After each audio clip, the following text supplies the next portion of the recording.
Hello friends, இன்றைக்கி இந்த வீடியோவில் நம்ம எதை பற்றி பார்க்க போகிறோன்னா, பெண்களுக்கு மாதம் ரூபாய் 1000 வழங்கும் மகளிர் உரிமைத் தொகை திட்டம் சமீபத்தில் அமல்படுத்தப்பட்டது. இந்த வீடியோ நீங்கள் முழுமையாக பார்க்குறதுக்கு முன்னாடி நம்ம சேனலை சப்ஸ்கிரைப் பண்ணி பெல் ஐக்கனை கிளிக் பண்ணி வச்சுக்கோங்க. வாங்க வீடியோக்கெல்லாம் போகலாம். பெண்களுக்கு மாதம் ரூபாய் 1000 வழங்கும் மகளிர் உரிமைத் தொகை திட்டம் சமீபத்தில் அமல்படுத்தப்பட்டது. இருப்பினும் உரிமைத் தொகை தகுதி இருந்தும் தங்களுக்கு பணம் கிடைக்கவில்லை என்று பெண்கள் பலர் விமர்சித்துள்ளனர். இந்த நிலையில் இது குறித்து முதலமைச்சர் மு.க.ஸ்டாலின் சட்டப்பேரவையில் விளக்கமளித்துள்ளார்.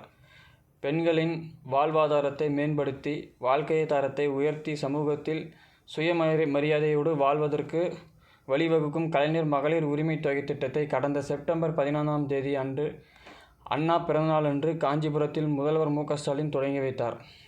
இத்திட்டத்தில் தகுதி பெற்றுள்ள 1.63 கோடி விண்ணப்பங்களில் 1,06,50,000 குடும்ப தலைவிகளின் வங்கி கணக்குக்கு ரூபாய் 1000 உரிமைத் தொகை செலுத்தப்பட்டது.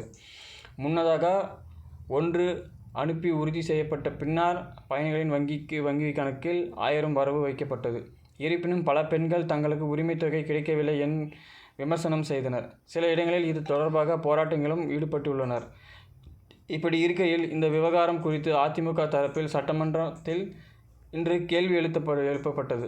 இதற்கு பதிலளித்த மு.க.ஸ்டாலின், மாநிலத்தின் நிதி நிலைமை மோசமாக இருந்ததால் உரிமைத் தொகை தாமதமாக வழங்கப்பட்டது. இருப்பினும் மேல்முறையீடு செய்பவர்களின் தகுதிகளுக்கு ரூபாய் 1000 வழங்கப்படும் என்று கூறியுள்ளார்.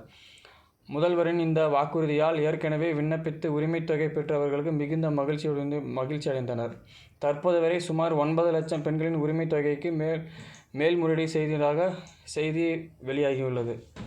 ஓகே ஃப்ரெண்ட்ஸ், இந்த செய்தி தகவல் முடிவடைகிறது. இந்த செய்தி தகவல் பிடிச்சிருந்தால் லைக் பண்ணுங்கள், ஷேர் பண்ணுங்கள். மறக்காமல் நம்ம சேனலை சப்ஸ்கிரைப் பண்ணி பெல் ஐக்கனை கிளிக் பண்ணி வச்சுக்கோங்க. நன்றி, வணக்கம்.